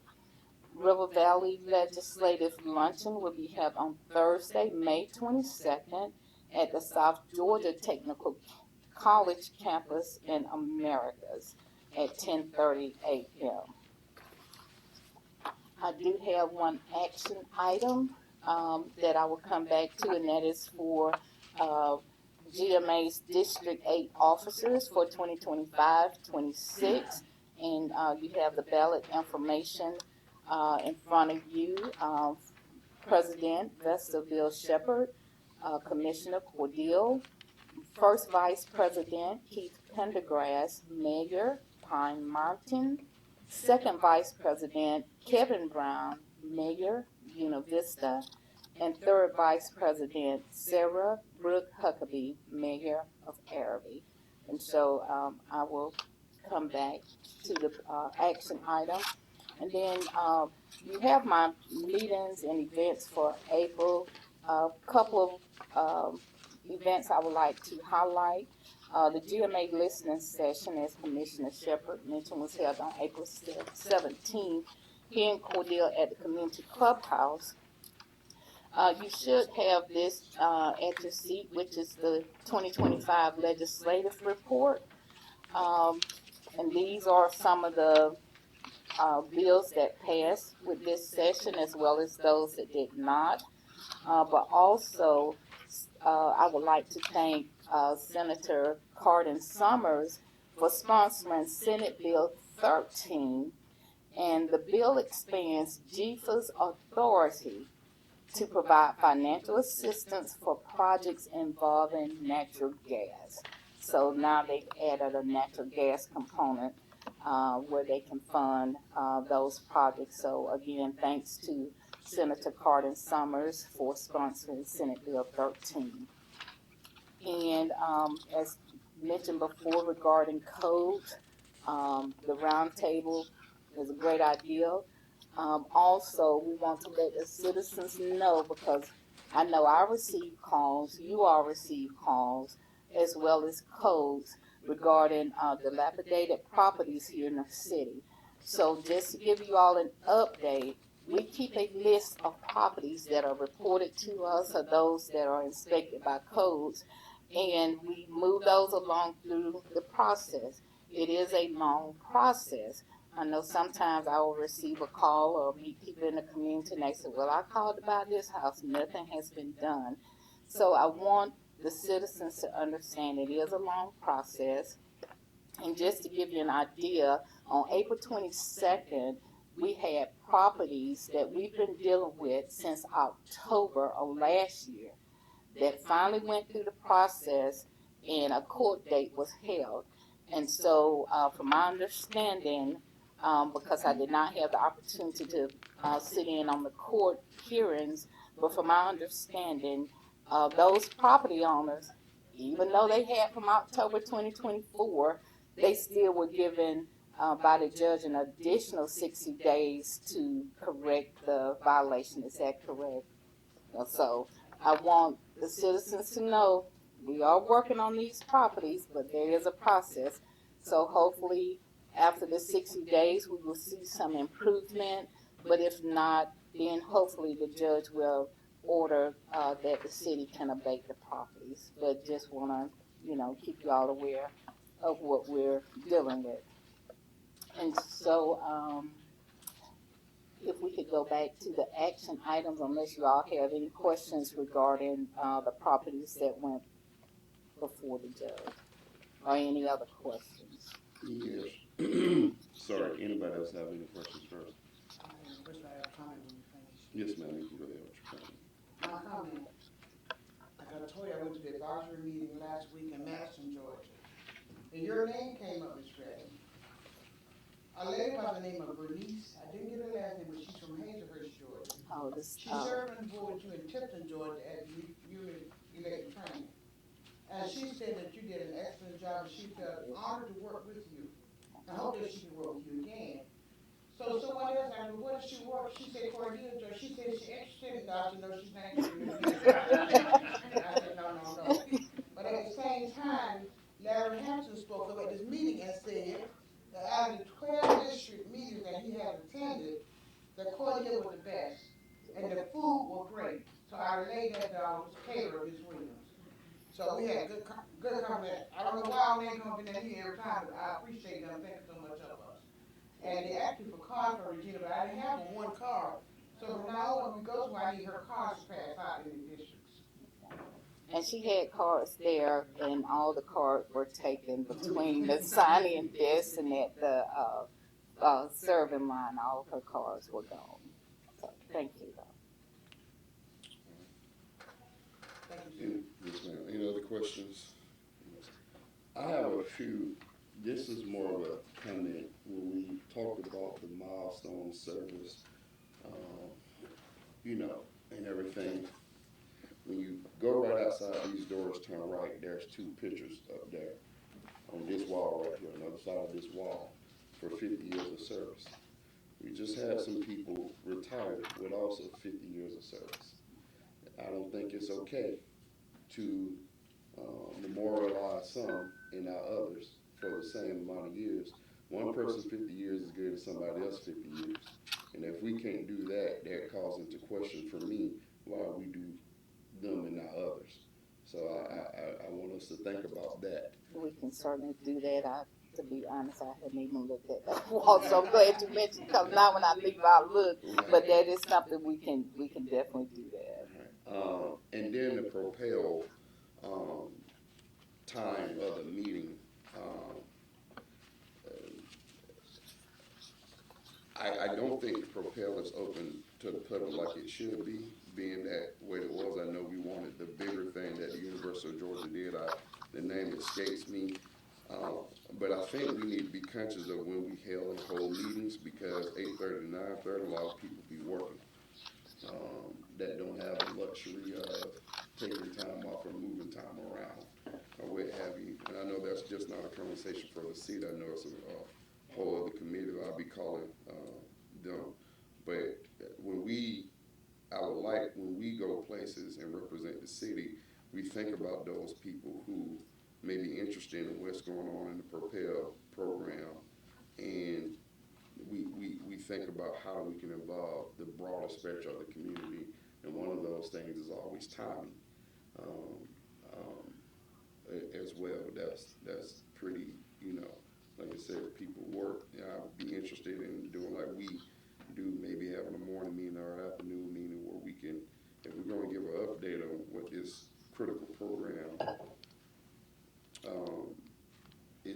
time, then I think it should be available to more people than the ones who are available at 8:30 to 9:30 a.m.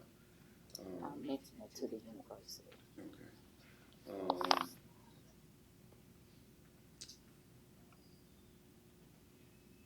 As far as the chip thing, do we have a list of people who's on the wait list, and do we have any plan to call them and notify they need to reapply? Because I think, if we don't do that, people ain't gonna watch this meeting like that, to be honest with you.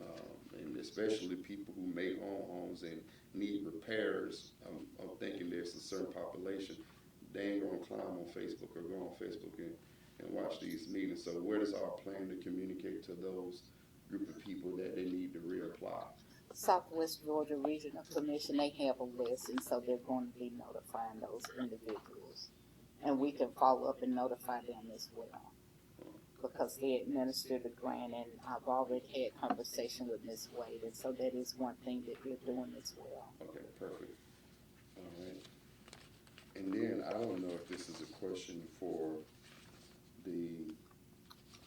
yourself, the city manager, or the city attorney, but the RFP that we put out for the city solicitor and public defender, do we have any updates on those? Right. We have not received any resumes to date. Okay. And when did we open it? I'm sorry. I think it was approximately how many weeks ago?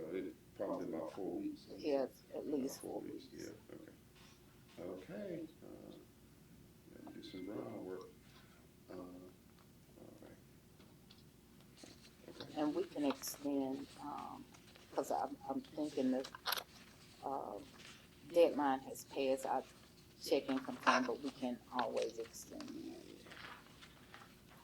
Maybe it needs to be a rolling.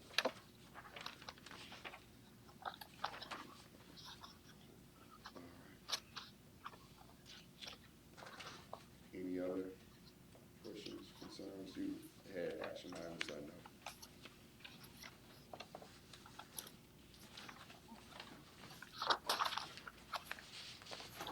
The action item is the GMA's District 8 officers. And you all should have, okay. Mm-hmm.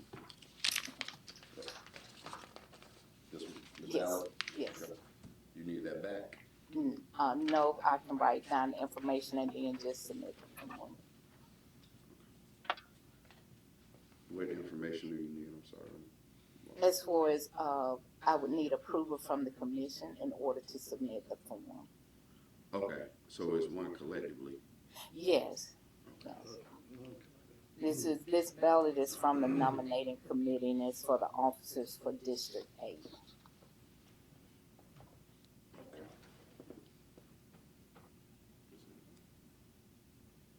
So basically you need a yes or no from us? Yes. Okay. It's a no for me. I don't know how, I'm pretty sure it'll be a yes for other people, but I have, I'll list my reasons on here. I have some issues with, I think, the people who are nominated as far as our district office. I don't think that they're the best people to serve in that capacity, to be honest. I've said some things, during my time here. I'll be frank, actually, because I have a hard time not being honest. But when I came in, I was preaching charter. And I faced a lot of backlash on that. And my whole thing was, for us, that charter is our handbook. And if you haven't taken the opportunity to read 32 pages of our handbook, and I made this clear before, that I don't think you should be in a position to lead if you haven't done a diligent job in your first position as a commissioner right here, as far as what you should know. A lot of people got upset with me when I made some comments about it, but I just have issue with people not understanding their job, so to speak, or what they should do, or reading and investing in something they said they wanted to do. So I don't agree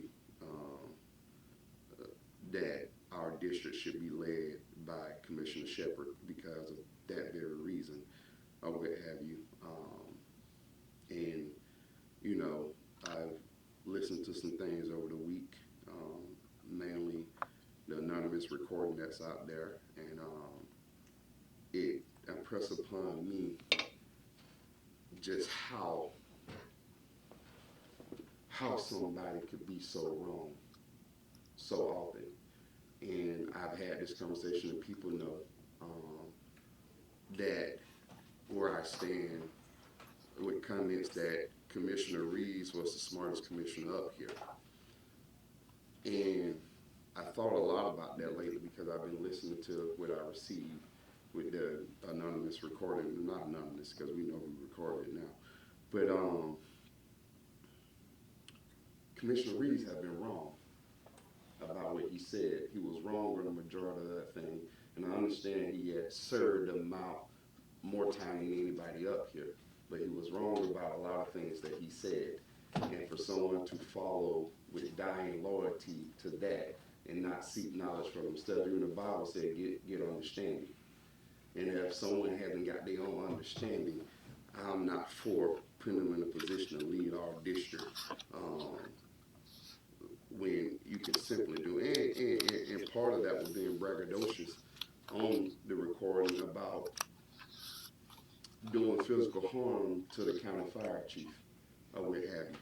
Killing her, and then you come to find out that the county fire chief was actually right when he was trying to send that manager before you. I'm not saying this to you, was actually right, and it bothered me that you would be bragging about doing physical harm to a man, first of all, and you know the community like to call me racist or what have you, but then you was wrong, and so what I had to think about, how often have I sat in this meeting and listen to people who have not read our charter and been wrong, and they're willing to kill that brag about causing damage to that man and they was wrong. How often have they also been wrong up here when we discussing things? So I don't take this lightly. So my thing coming from the city is the chief elected official right now of this city is saying no to being okay with these positions, as far as especially the number one spot. And, you know, people can get upset and mad. It's not being bitter. It is, in my life, I override the ideal to be popular or liked more than me telling the truth. I come from a sense of morality that doesn't go along with the majority, because if we went back 60 years ago, the majority thought people like me didn't deserve certain things. And so we got to question what we vote and how we vote on things. Just because the majority go this way, that doesn't mean it's right or what have you. That's a collective call for consciousness. And I can't agree with anybody being president. I know the way the system works. You get somebody, they loyal, they happy, they positive, and you just keep promoting them up or what have you, just because they're likable. But they also need to be knowledgeable. They also need to know what they're doing. They also need to know the charter that they took an oath to serve. And so that's my reason for this. I thought it was individually, but again, I'm doing so much right now. I wish I not had to address this in public, but here we are. So that's my comment. Any further discussion? Yes, I'm gonna vote yes for it. And can we elaborate on everything you were just talking about, or do we? Because a lot of that right there is off base and out of context. Because Okay, let me ask you a question, because you asked me a question. And it's not off base, and it's not out of context, because what we're doing, we're voting for someone to represent this district who has not shown that they have done their job. And we can disagree on things, Wesley, Commissioner Rainey, but what is understood and the people need to understand is that we have things that's supposed to guide our work, just like when everybody else get hired a handbook. And when I'm up here have to defend something that we all should have read, it's crazy. And what I kept hearing was per charter, and time again, instead of people honoring the charter that was voted on in 2020, that 600 people almost um, um, reviewed, looked at through the citizens when they redid the charter, and the city before I got here in 2020 agreed it passed through the law office, passed through this commission, passed through the General Assembly, governor's office, all that. People will argue with me about what was right there in the charter, and they was wrong. But instead of saying, Chairman, you're right, that say that, what y'all done, y'all swiped away the authorities because y'all try to make it this and that. I was called the dictator, and I never been. What I have been, and I told people what I'm always going to do, I'm serving the capacity that I have. If I'm at the head of the table, I'm going to serve at the head of the table. If I'm at the tail of the table, I'm going to understand that role and be at the tail of the table. Because in a lot of organizations, a lot of meetings, that's what I do. I sit back and I just say, y'all go ahead. And I'm the last one to speak. But that ain't what the people of Cordele elected me to do here. And I'm not going to do that. And so it ain't out of context. It's very much in context because if you don't know your first job, your primary job, why would I, in good faith and good conscience, nominate you to do a higher job, to represent? And I even be point blank with you. We had a meeting about the community block grant, and it was asked how many cities was in the city of Cordele. And I don't want to be petty, and I'll leave it right there. Didn't know that.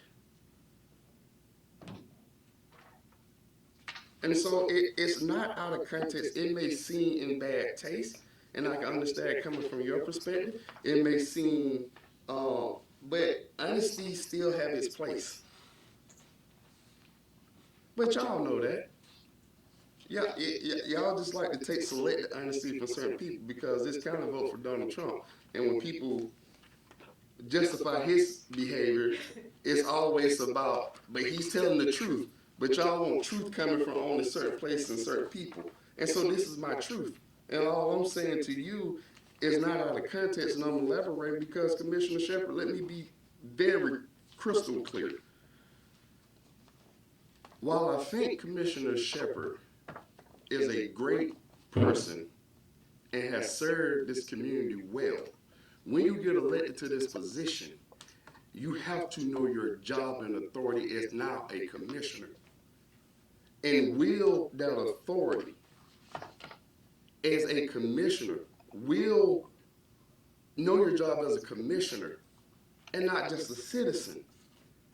Like the years I've been on here and listened to it, and her biggest downfall has been the person that usually sit in this seat because she's been following him, and he's been wrong. It was one meeting when I was away, and I sat there and I noted that all the motions that went wrong, that y'all didn't do right. And I mess up sometimes too. But what I'm saying, I understand it's the person she felt connected with because from what I heard, when she got on this commission, Barty told her to sit there and be quiet. She didn't have a good relationship with Wade. Then when Wiggins got here, she didn't have that. I don't know where the two of y'all were. She don't talk too much. So Russ the one embraced her. Commissioner Reeves the one embraced her. But at some point, you have to realize that who and what somebody is. And as I always say, he has been the most corrupt. And he has never done anything without an interest of his own. And in my opinion, he has been playing her. To believe he is the smartest commissioner up here, when he has done things that is, well, not even mine. He has been found in violation of the ethics here by the ethics office that y'all did in spite of me. He's been found in violation of a felony by the court over there across the road. And so, in good faith, I'm not going to be in favor nominating somebody just because they're likable, they smile, they know how to laugh. When I need somebody to understand their job. And again, we don't have to agree. But at the end of the day, when we talk about principle, laying out my elaboration as you asked for, or what have you, the principles stand that you need to know your job and not listen to somebody that has been wrong about the charter, that don't know the charter themselves. So that's my elaboration.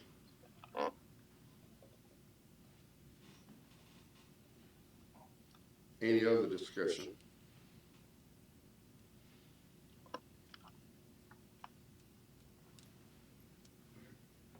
Any other discussion? All right, seeing none. All right.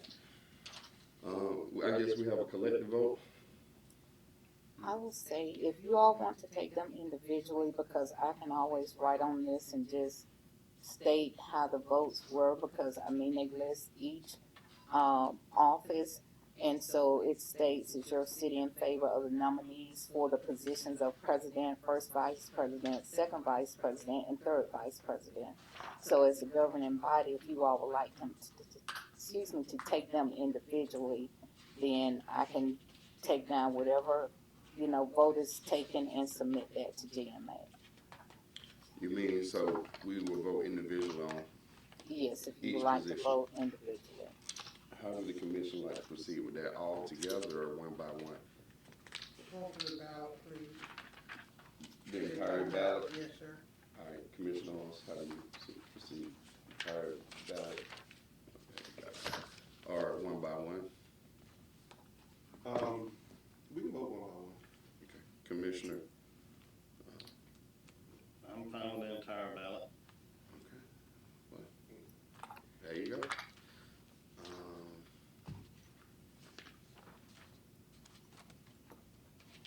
I think we don't have an agreement on how we want to move forward. Well, I would just say, I understand all, with all respect, as to how each person feel. And this is just me, being a part of GMA, we do have an obligation.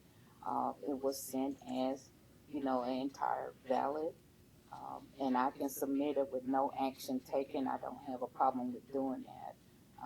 But, it's however you all feel comfortable. So if you all are comfortable with where we are, not being able to decide on, the ballot as a whole, or take it individually, then I can note that on here and just state that no action was taken and submit it to GMA. I think that's the best course of thing because, and I do understand the obligation, but we also have an obligation to be honest in our actions too.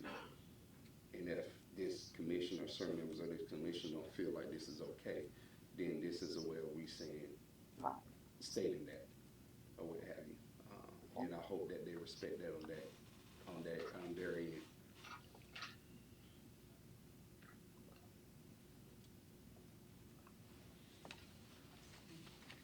This ballot's just yes or no, and when we're talking about individually, we do them individually and give it to you, and then the majority would rule on how If you you all would send were it in, or are you gonna send each individual one of ours? No, if you all were to vote on it individually, I would note the vote taken for president, for each office, I would note the vote taken.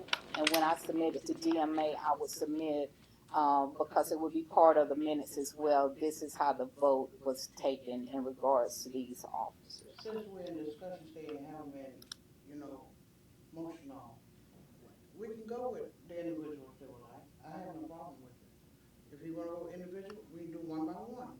It doesn't I matter. think we already decided. And it But would be submitted there's a to, nominating committee that put these before the cities. It's Right. not for us to nominate additional members Right. above the Well, that's- nominating committee. right, it That's not came, an option on here to do nominations. right. It came from the nominating committee. These are the officers that were nominated for District 8. From the And so nominating even committee. though the final decision, whatever is decided today, even though if the decision is you all voted individually, that information is submitted, or is submitted as no action taken, this ballot is still voted on by all the other cities that are in District 8. So if it comes from the city of Cordele, it's no action taken, then GMA, they still have to collect the ballot from the other cities in District 8. And so if the other cities vote yes for the ballot, then the officers that will be listed, the officers that are listed on this ballot will be the officers. There is a period, and I want to say it was maybe in February or March, and you all should have received the email as well, where they was asking for nominations for district officers. So I don't know if you all submitted any names, but they take that information and then they look at what they currently have. And when I say they, I'm referring to the nominating committee, and then they put the ballot together and send it out to the districts for a vote. Right. What I'm saying is, as far as this city, it is yes or no. Yeah, that's Yes. what the Yes question or is. no. Yes. So I think we just give you our sheets, yes or no. No, that's not what she's saying. She's saying basically the city has to give a collective Vote, yes or no. vote, and so what you was alluding to is that we can individually vote and hand her a paper. She told no, that's not what she was saying by individual.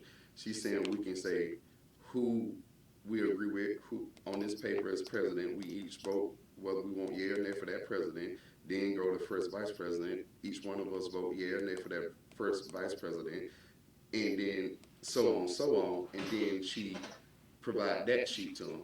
But what we have decided was no action on it, and that's just where they're gonna have to be. We don't have to be like every other city. As I laid the thing out, you asked for elaboration. The reality is we just can't come to an agreement, being who it is, and that's what they're gonna have to respect. That's just what it is. They're gonna have to respect it. That's the way the chips fall.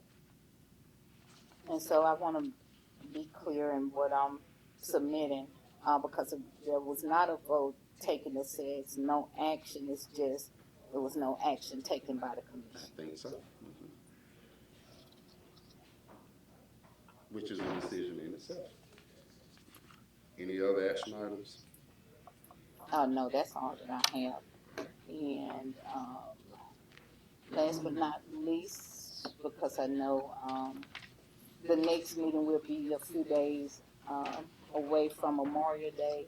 City offices will be closed on Monday, May 26th, in observance of Memorial Day, and we will reopen on Tuesday, May 27th at 8 a.m. And that's all that I have. Thank you. Thank you so much.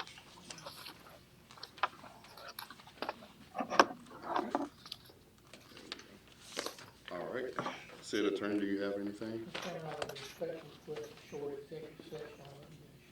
Okay. All right.